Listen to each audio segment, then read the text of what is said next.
Hi, welcome back to California's Climate Week extravaganza. This is the last, so thank you for bearing with us. We really appreciate you sticking with us. We left the best for last, absolutely, no question about it. We have an absolutely incredible panel with us today, folks from all around the state doing incredible things. We have Lisa Jackson, who is the Vice President at Apple. We have Angela Glover Blackwell, who's done everything you could imagine, but with PolicyLink and beyond. We got Mayor Tubbs, the mayor of Stockton, California. We got Secretary Karen Ross of Food and Agriculture, and we've got Josh Friday, who was a mayor in a town in California and now came to the state to run Cal Volunteers. So we're gonna have exciting conversation. Really just to tee it up, if you think about all of us around the world, we've been struggling to get on top of COVID. Many people thought by this time we would be out the other side. You know, here in California, we haven't even got to that dreaded second wave because we're still contending with the first wave. And our priority was health and safety, making sure that we're helping our communities, helping kids do things like distance learning. You know, it really has transformed our state. But as we get more involved in this pandemic, we realize a number of things. One, Harvard and Berkeley and others showed us this correlation between poor air quality and susceptibility to COVID. And unfortunately, of the 10 worst air quality cities in the nation, 6 are here in California. We suffer from really poor air quality for a whole set of reasons. And at the same time, we've had to confront the racial inequities that underpin many of the institutions in our country and in our state. And I think that coming together of looking at the pandemic, looking at racial justice, and then the next part that kind of came together was air quality and climate change. And so the folks we have here today really are leading in this space in a way that I'm really proud and have spent a lot of time learning from each of them in different ways. And we're going to start with Lisa Jackson. Lisa's incredible person in her life story. I got the privilege of working for Lisa when she was the administrator of the United States Environmental Protection Agency under President Obama. And she was really just a force of change, someone that could move the agenda and do it with incredible empathy and smart. So Lisa, this question is about kind of what you're doing on racial equity at Apple. There was an announcement of $100 million to launch a racial equity and justice initiative, which you lead. So maybe tell us a little bit about how that came to be and kind of what your goals are and how you're thinking you can make a difference in this space, especially given the large reach that Apple has. Thanks, Jared. And it's an honor to be with this panel today. And mindful that it's Climate Week, let me just start by saying, as we talk about racial equity and justice, we're talking about climate justice. As we talk about climate change, we're really talking about racial equity and justice, because as you so aptly pointed out, air quality and the same pollutants that travel with CO2 have been affecting communities of color and poor communities really throughout our industrialized past as a country. So in the wake of the murder of George Floyd, Breonna Taylor, and obviously so many other travesties, Apple CEO Tim Cook in June announced our racial equity and justice initiative. And we're really focused on 3 areas. The first is on education, because Apple has a long history in education. The first Mac computers were really designed to be bicycles for the mind, as Steve Jobs put it, to be in classrooms, to really push us forward. And we know that one of the systems of inequity in our country is education. Your zip code too often impacts opportunity really from almost pre-K age. And we know there's thousands of dollars per year spent less in Black and Brown districts per student than in predominantly white districts. And those add up to billions of dollars a year in unfunded school needs. So we're looking at education. We're also working on criminal justice reform. That's mainly through partners. That is not something Apple has a long history of working in, but we are mindful that our products have had a part in this moment. You know, these horrible videos, which unfortunately seem to be the thing that finally caught people's attention, made possible by technology, by iPhone and the kind of cameras and video technology we now all have in our pocket. And then last but not least, economic empowerment. Apple spends a lot of money in this country and around the world.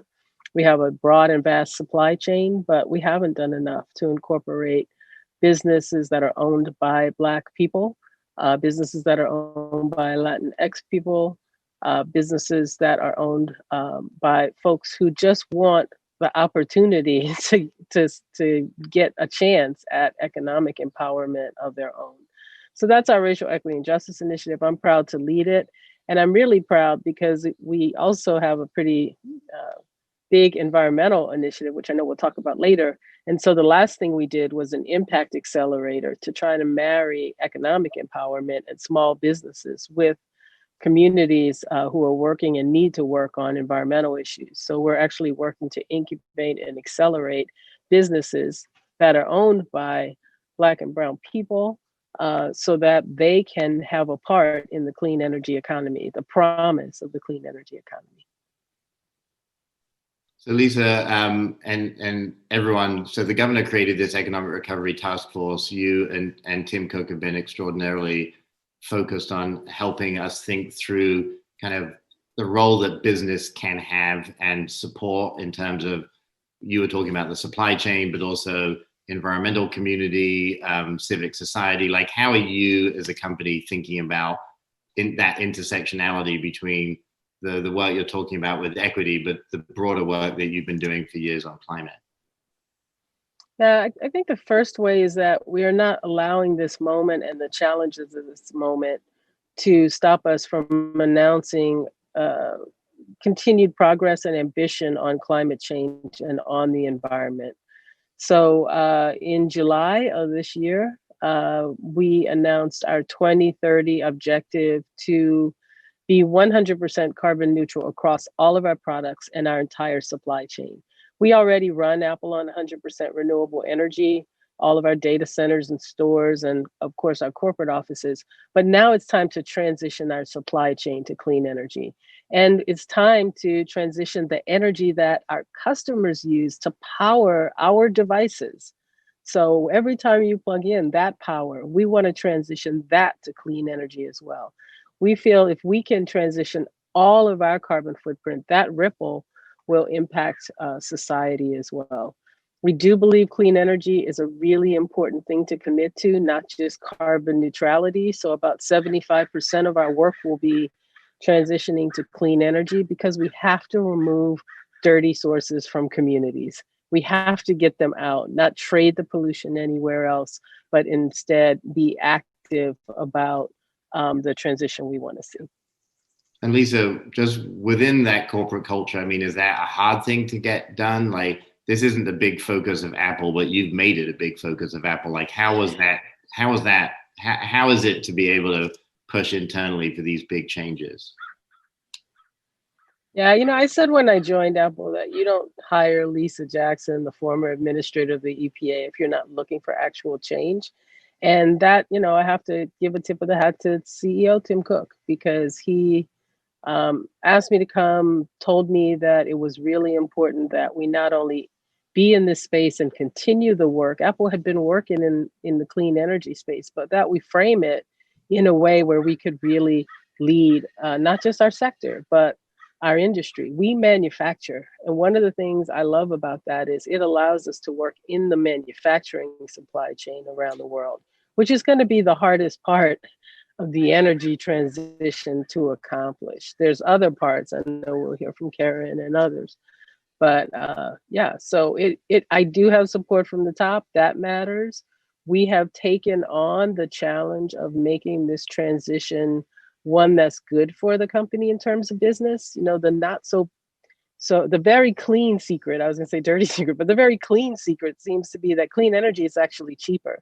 If we can move all the obstacles out of the way, the cost of clean energy right now is cheaper than the cost of dirty fossil fuel powered energy. And so if we can continue to invest in clean energy projects around the world and do it at a profit, if we can continue to invest in carbon removal through nature and do it in a fund that's intended to actually yield a profit, we've done what business can do best, which is turn what many people think of as an expense into an investment and potentially an asset. That's awesome. Thank you so much, Lisa. Really, really appreciate you No, joining thank us. you. Thanks. Can't Alan, wait to hear from everybody else. Yeah. So Mayor Tubbs, you get to be the mayor of the great town of Stockton, which is a port town. I think you're probably the youngest mayor of Stockton in its history. And you've also shaken things up. One of the things that I love about what you're doing is the experimentation. And one of those kind of boldest experiments is universal basic income. This idea of really helping people transform their lives by creating a basic income.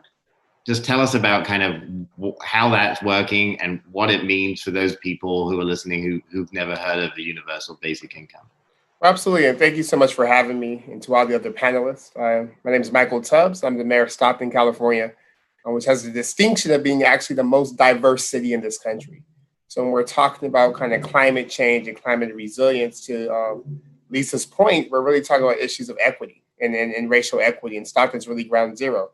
Of one of the 6 communities you mentioned, Jared, in your opening, one is in Stockton. One is literally the neighborhood I grew up in the area I represent on city council. So these issues aren't just things I studied in college, but things I lived, and seeing the high rates of asthma and other comorbidities, and also the way COVID-19 has impacted these very same communities that are impacted by everything negative in our society, whether it's climate change, whether it's police violence, whether it's mass incarceration, whether it's inferior schooling, whether it's poverty, et cetera. And it's not by accident. It's literally by design, which is why I think having a conversation with government actors about this is so important, because this is a policy issue. It's going to take policies to rectify it. In terms of the guaranteed income work, since 2019 in Stockton, we've piloted with 125 families that look like the community, meaning some people are working and some people are not. Some people make more than the city median, some people make less, but they're all giving $500 a month, with the idea being that we understand that economic insecurity and poverty is actually incredibly costly. It actually makes communities less resilient. It's actually bad for times of pandemics. And we've been doing that for the past 18 months, and we found that people spend money in the way that you and I spend money. And I think, particularly in this moment, the conversation around the income floor is so important, because it's a conversation this country's been having since the late 1700s. Thomas Paine was talking about this in the Agrarian Revolution. I learned about this studying Dr. King, who talked about this in the 60s, in 1967, actually, at the time of racial unrest in this country, where there were protests and demonstrations against the violence of poverty and the violence of racism. Dr. King said, we need a guaranteed income in this country. And I think 50 years later, it's even all the more apparent. And what's been interesting, Jared, is that during COVID-19, it became very apparent that an income floor is also a tool of building economic resilience for our communities. We know, particularly in California, that we live in a time of pandemics. It's not if, but when. And if it's not COVID-19, in some communities this year, we had wildfires, earthquakes, floods, et cetera. And these events happen they happen so regularly that I think it's time to think about a basic income as also a tool of pandemic response and building resilience of communities, so that folks are able to buy the supplies, so folks are able to shelter in place, so folks are able to make the modifications for their homes, so folks are able to pay for food, because we realize that the vast majority of people in our country that can work do work. And the issues that work hasn't kept up with inflation, work doesn't pay. And again, we can afford to at least give everyone a foundation upon which to build upon. So Mayor, in that context, and I mean, we could spend the whole panel talking about kind of this experiment because it's just so fascinating how it impacts people's lives. How are you seeing it in the context of climate resiliency? Yeah. And kind of just the ability of communities across Stockton to start planning and being prepared for a new climate reality? It just has to be part of the response. I think it's been so illuminating for me because I viewed it strictly in economic terms. But now the way COVID-19 has forced all of us to be intersectional in how we think and analyze and diagnose problems and solutions, it just seems very apparent to me that economic resilience has to be part of a pandemic response. Because when you think of sort of things people need to do to prepare for a climate emergency, all those things cost money. When you think of the things people need to do after a climate emergency happens, all those things cost money. Like there's in terms of buying the supplies for family, in terms of having to travel, in terms of having to go without work for many months, in terms of making the modifications to houses. All those things cost money. And we also understand, as Lisa said, that the communities most impacted by climate change are the same communities most impacted by the violence of poverty. And that's no accident. And those things intersect. So the solution has to have cash as part of it, as a way, again, to allow folks the dignity of being able to persist during really chaotic and pandemic times. So, Mayor, you received the town of Stockton competed across the state for these transformative climate community grants, and Stockton Rising won. Tell us about kind of how that planning exercise across Stockton is kind of galvanizing people and getting people to understand the role that planning and housing and transportation design all fit into how we can combat climate change. Well, it was a big learning opportunity for me, for sure. But it was also amazing to see kind of community wisdom and sort of city bureaucrat wisdom intersect. I remember my community members coming to me talking about trees. And given just all the other issues in the community, I'm not going to lie, the trees were not top of my list. But then they kept saying, Mayor Tubbs, no, we need more trees. And they couldn't really articulate with the science why, but they just know they wanted more trees. And then it turns out during this TCC planning process that the part of Stockton I grew up in, South Stockton, the planning grant recipient, is 3 degrees hotter than the part of Stockton I live in now near the university, which is only 10 minutes away. And the cause is the lack of trees, right? And so that was a big insight. And then also when we talk about the asthma rates, it's also AB 617 community, because it has one of the lowest air quality rates in the country, and one of the highest asthma rates in the state and nation. And how that's also because of government decisions about who deserves trees and where should we plant trees and who deserves the dignity of shade on a summer day. I think for the community perspective, it was great for them to learn about why boring things like the general plan matter, why we need to show up for council of government meetings, why when we're talking about climate change or people talk about sustainability, it's not about taking away burgers and it's not about making things more expensive for you.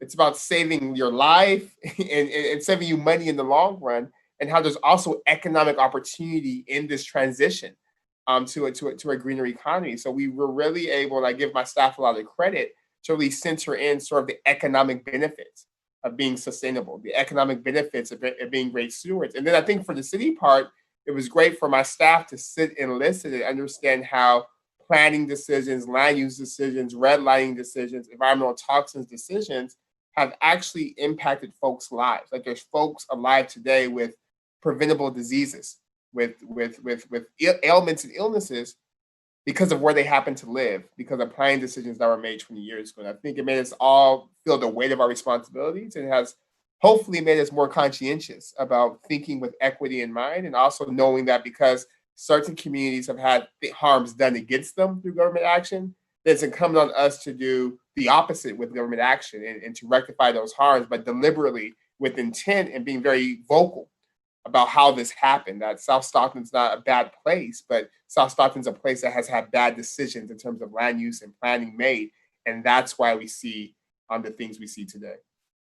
Thank you so much, Mayor Tubbs. And that was a perfect segue to Angela Glover Blackwell. Angela, as I mentioned in the outset, is a civil rights attorney, founded PolicyLink, and I've had the great pleasure of spending time with Angela, and I love how radical she is. So Angela, given, Lisa teed this up in terms of your zip code, and Mayor Tubbs kind of talking about redlining. So given the disproportionate impacts that communities of color feel and experience across this country, the original, before the Clinton executive order in '94 on environmental justice, there was a map that looked at hazardous waste facilities and communities of color. And unfortunately, that pattern is that, all the worst things happen to be near communities that are most vulnerable. So two questions, how do we make sure that vulnerable communities' voices are heard as we rebuild and refashion after COVID-19? And then secondly, what are the opportunities for disadvantaged communities to really benefit from all the things that we've heard so far, the green economy, the promise of a green economy in the future? Well, thank you, Jared. And it's just such an honor to be on this panel with Lisa and Karen and Josh and Michael and with you. This is the conversation that we ought to be having right now. And Lisa really teed it up when she talked about the fact that nothing's new here. People who have been trying to build a fully inclusive, respectful society in which all could reach their full potential have been painfully aware that if disaster hit, we're going to get what we have gotten right now.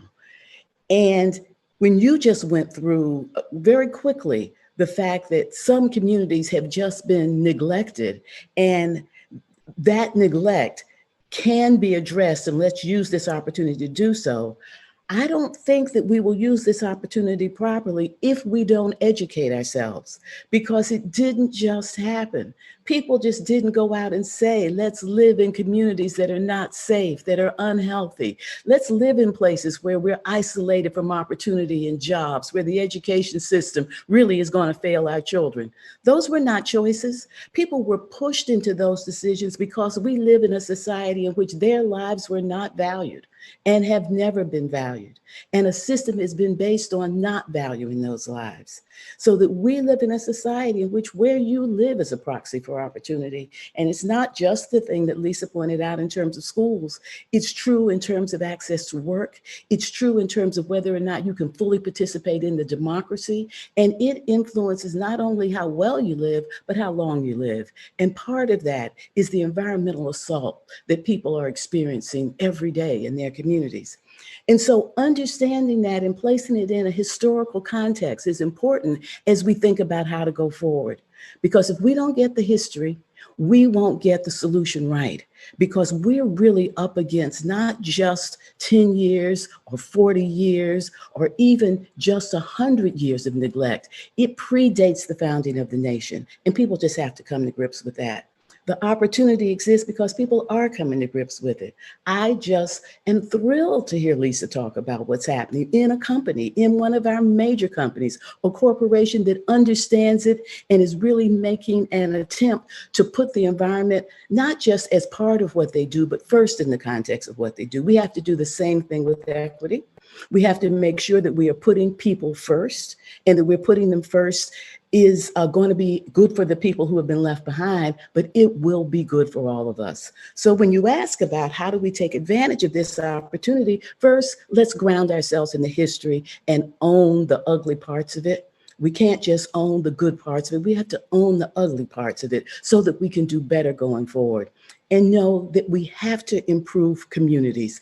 Our development pattern as a nation, particularly as we began to develop the suburbs and we put our infrastructure investments there, we put businesses there, we put our investment in homes there, and the political clout followed all of that and allowed it to continue, has really placed low-income people of color who live in communities that have been throwaway communities for decades now, in places that were not designed to withstand what we're up against now. They were not built, the infrastructure was not built to withstand the effects of climate change. The homes were not built to be able to withstand what's going on here. So we're going to have to really place a priority on the very communities that have been left behind. That means improve communities.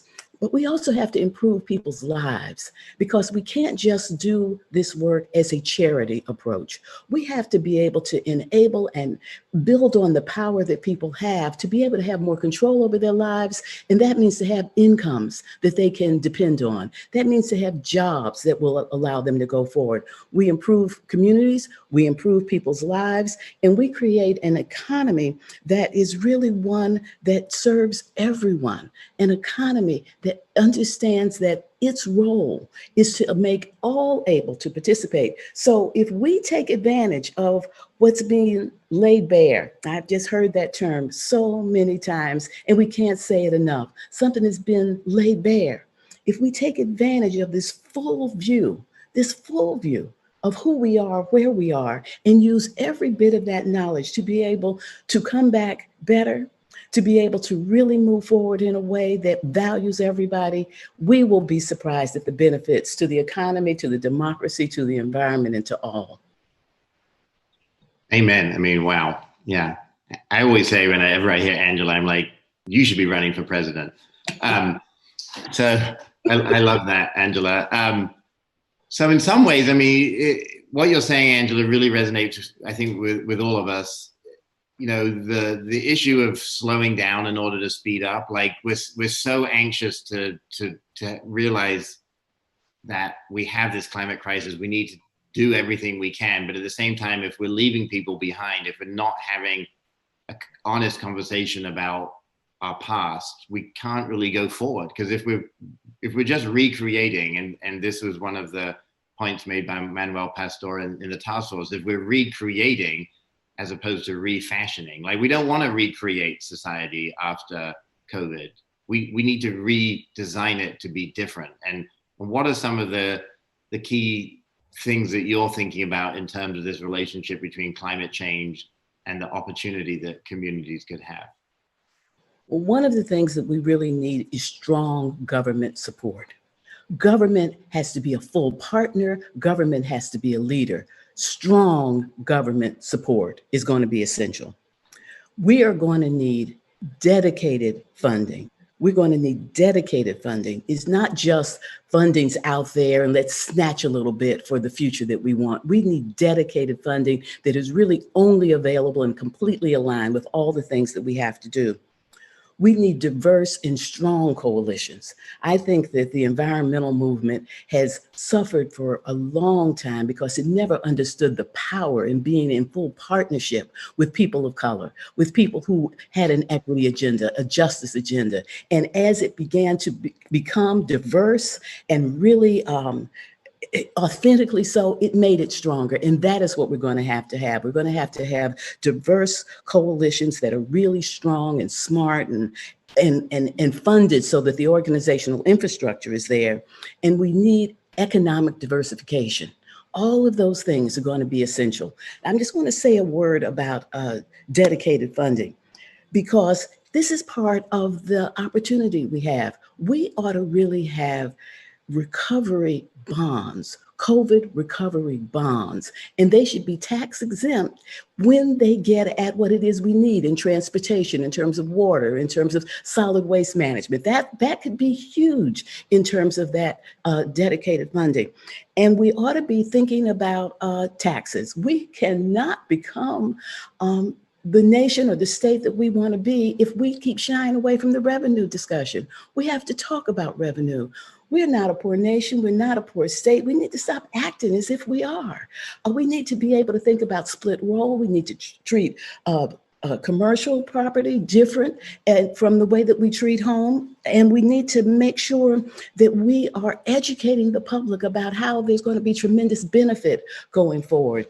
And absolutely, we need to diversify the economy. I mean, we are just we see the suffering that comes from that all over the state, all over the nation. I think the agenda is pretty clear. It's not an easy agenda. It goes against a lot of things that people hold pretty tight, but it is the agenda. And if we can educate people to understand the broad benefits, that is what is wrong with our narrative. People are so focused on me. And if it's not going to satisfy me and mine and my little community right away, we don't want to talk about it. We got to think long term. We have to understand the long-term benefits, and we have to understand that the equity agenda is the agenda that's going to really benefit all. Thank you, Angela. That was incredibly powerful and insightful. One of the things that you framed out around vulnerability really, I think, is a great segue to Karen Ross, who's the Secretary of the California Department of Food and Agriculture, which is our farm workers and farm processors. We, to that point, Angela, about disconnecting and isolating ourselves, most of us don't think about where our food comes from.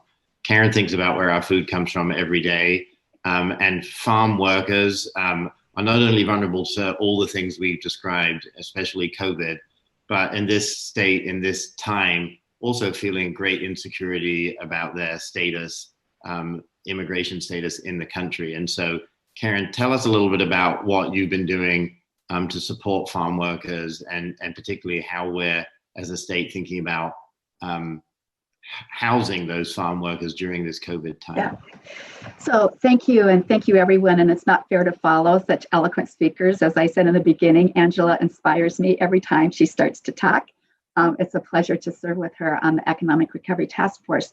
First, I want to say, if you want to talk about something laid bare, it is our food system in this time, because it was so abruptly disrupted, where over 50% of our food dollars are spent outside of the home in food service.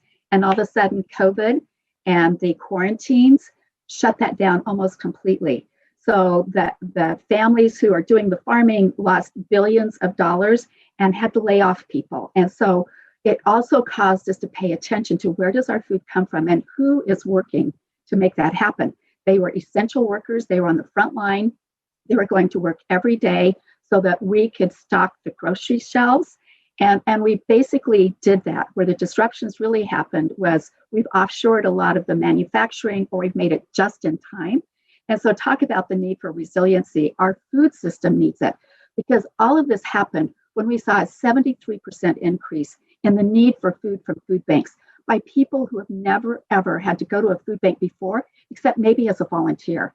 So this has really brought to the focus the importance of our food and where it comes from and how it's being produced and what's happening in our rural communities. I would say in particular, the workforce that is most vulnerable has always been vulnerable because they're working outside. It's strenuous work. It's oftentimes not highly educated, but it is terrifically skilled work. And not everybody wants to do that. And not everybody will want to raise their children to do that. So we are looking at how do we improve the setting in which our workers are going to work. How are they getting there in transportation? We need to do more about thinking about how we get people safely to where the work is. We need to think about the protections that can happen there. And those kinds of things are being done and started to be done back in March. And we have to think about personal protective equipment and the training that goes with it, and how we communicate to this population that has a multitude of languages in culturally appropriate ways for them to understand COVID, how it impacts them, how they can protect themselves, and what they have the right to expect from their employer, whether it's paid sick leave, the opportunity for testing, which has been a real struggle, and we're finally getting around that curve. And what happens if I'm tested? How do I safely protect myself if I don't live in circumstances where I can isolate? And we know that many of our farm workers they live in multi-generational homes, crowded settings, or our H-2A temporary workers that come mostly from Mexico live in dormitory-style houses. So we've established the governor's leadership, a Housing for the Harvest program, where we provide hotel rooms with wraparound services, 3 meals a day, health and wellness checks, and other services that they or their family will need during this time, including delivery of groceries or assistance with DSS or other kinds of services. Very important. But again, they have to feel that it's safe and they can trust it. If there's one thing we come out of this, it is immigration reform has to happen. These people work hard, they pay taxes, they contribute to their communities, their children are going to our schools. They need to have legal status. However we do it, that should be a very important takeaway for this particular part of our economy. We also have worked collectively across agencies to distribute N95 respirators, over 13 million pieces of protective equipment, gloves, sanitizers, trying to do everything that we possibly can. But of course, COVID was compounded by working outside, heat waves, power shutoffs, which shut down some of the manufacturing and food processing, and the smoke from wildfires. This population, especially in the Central Valley, already has a high degree of diabetes, obesity, and respiratory illnesses because of the air quality. So Angela and everyone who's spoken is exactly right. If we don't seize this moment and build trust between the employer and worker community to really improve the economy and the diversity of our economy going forward, shame on us. We cannot afford to just keep like, well, we got through that. Now it's back to status quo. There should not be a status quo when it comes to this particular population. So building on that, Karen, farmers are the first kind of line of defense, and feeling it very kind of proximately, the impacts of climate change, whether it's drought, Yes. lack of water, Yes. new pests. Like how are you thinking about how to support farmers? And then secondly, kind of how are farmers going to help support us in our goal to reduce carbon? Yeah, especially we are so blessed in California because we're the #1 ag state because of the diversity and the bounty of what we grow. We grow what isn't grown in other states and sometimes in few other countries. So our specialty crops in particular have been affected by changes in temperatures, night times that aren't as cool as they used to be, less chill hours, which changes the entire marketing season or the varieties that you're growing. So fortunately, had the opportunity really building on the work of the Obama administration. Thank you, Lisa, and your partnership with Tom Vilsack at the time on climate smart agriculture and some systems and research that was in place for us to establish our own climate smart agricultural programs. And the wisdom of the state in using this market mechanism in the beginning for a cap and trade system that's freed up dollars to be reinvested in transitioning to a low carbon or carbon neutral economy.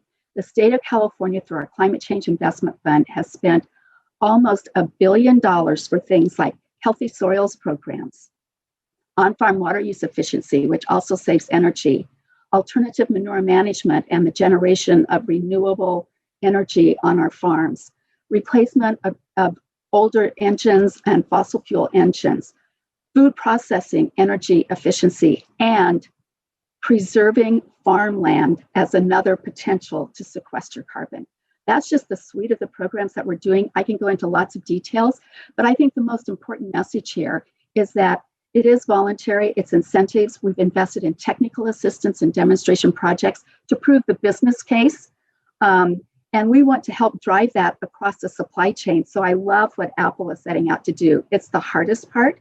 But at the end of the day, if farmers don't believe that they can help lead this change and be the solution, it will be a challenge to bring all the farming community with us on this pathway. But it's an exciting opportunity to be in ag and think about the food we produce and all of these environmental benefits that come from how we steward our land.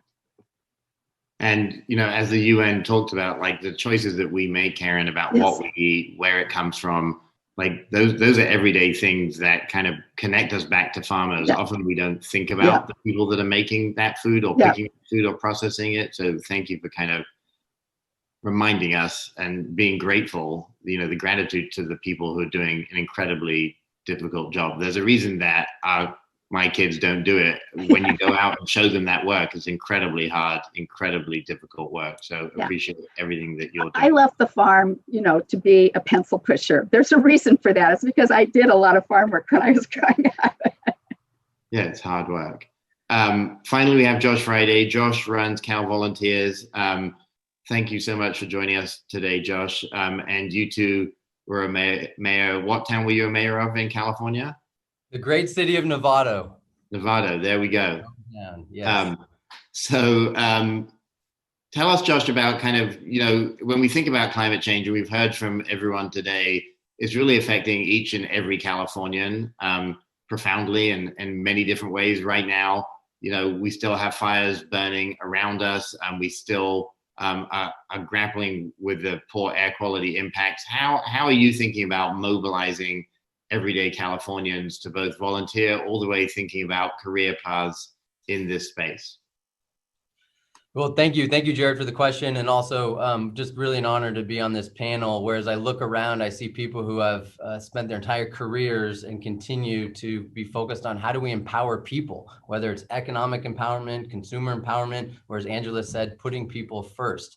And when the governor asked me to come and take this position and appointed me the chief service officer for the state of California, he asked us to think about how do we unite and empower communities by really taking advantage of what is our greatest asset, which is our 40 million people, to solve and tackle our biggest problems. And so when we think about this moment, Jared, as you said, where everyone's recognizing that we're affected by this, whether it's through the heat or the fires or air quality, we're all affected by this. People too often are asking the question, what can I do? And we are in this exciting moment, I think, where people want to act.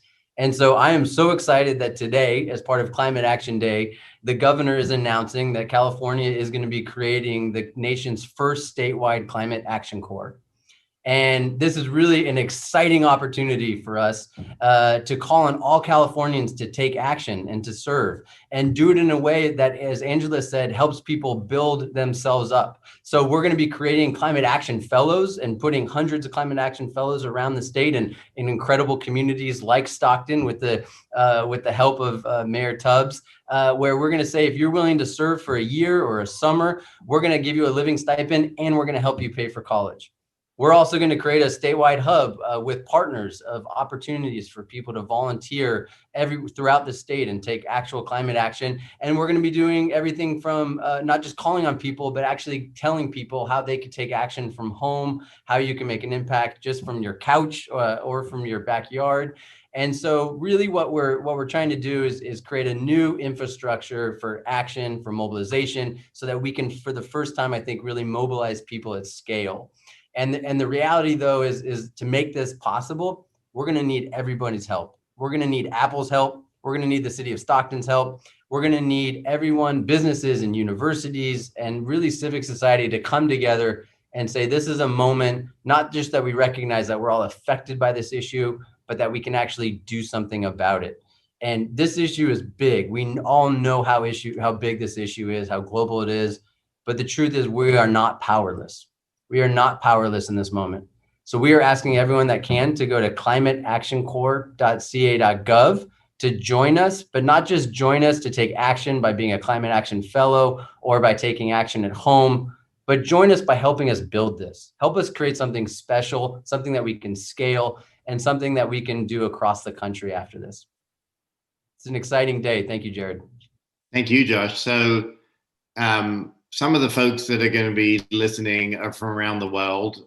So this is obviously, we're starting this in California, but how do you think about getting volunteers involved if you're listening in Uzbekistan or South Africa or France? Like, how do people mobilize in their communities, and like, what are those ingredients to a successful volunteer program or pathways to jobs, whether it's labor apprenticeships or interning for Lisa at Apple? Yes. Most importantly, try to get an internship with Lisa at Apple. That's the best thing you could do. Here's the reality, Jared. It starts with leaders calling on people to take action.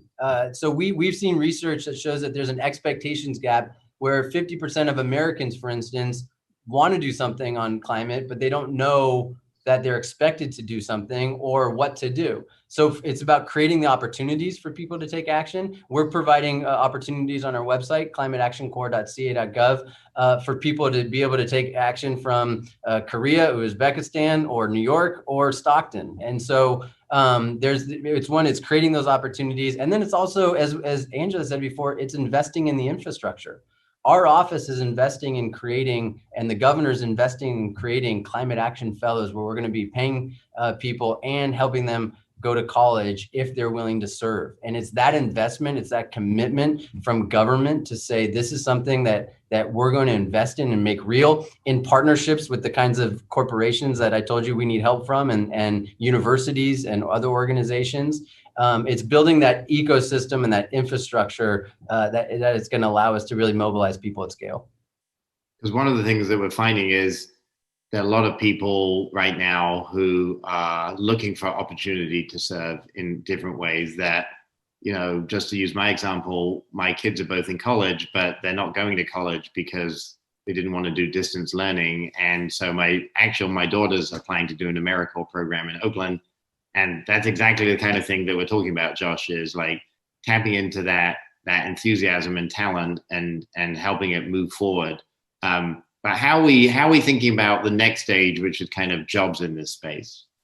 Yeah, it's really important. And this is where we need help from Angela, and we need help from Lisa and other organizations and companies around the state, where our hope is that we're tying this to professional development, so that if you're willing to take action and serve, that's going to lead to an internship, and then that's going to lead to a job or an interview.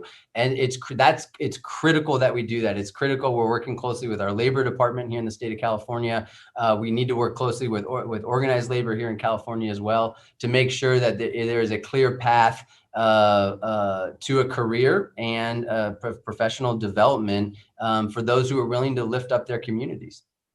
Cool. Well, a huge thank you to Lisa Jackson, Mayor Tubbs, Angela, Karen, Josh. This has been an incredible, really thoughtful and thought-provoking session. What it also shows is these conversations aren't easy, aren't linear. Like, there isn't one path to get where we need to go. There's many different intersections that we need to bring together in order to get the equity, the justice, and the climate future that is actually habitable for all of us. So huge thank you to all of you, to the state of California for pushing all these, and to everyone in California for listening. Much appreciated. Thanks, Jared. Thanks. Well, thanks everybody for sticking around. I hope you enjoyed our panels and our discussion, but more important than anything else, I hope you're resolved to manifest the ideals that we discussed here today and take concrete actions that are necessary to meet this moment of climate change head on.